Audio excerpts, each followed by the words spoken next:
আমরা সবাই হইলাম একদিনের কসাই।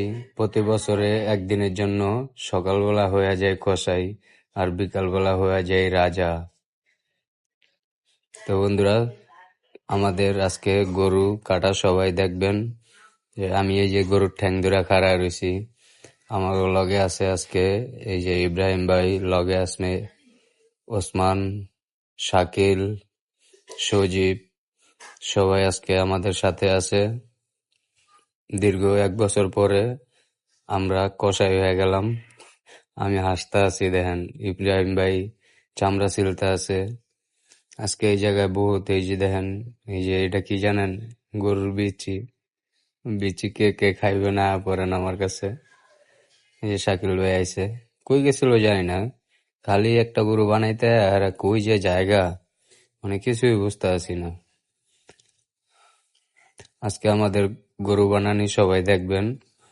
এই যে আমি কি করতে আছি, মানে কাম কাজ নাই, কি যে করবো ভাল লাগতে আছে না, এই কারণে গরুর ঠ্যাং ধরে খাড়ায় রয়েছি। আবার কইতে আছে কি করস, ধরতারস না, এগুলা কোনো কথা?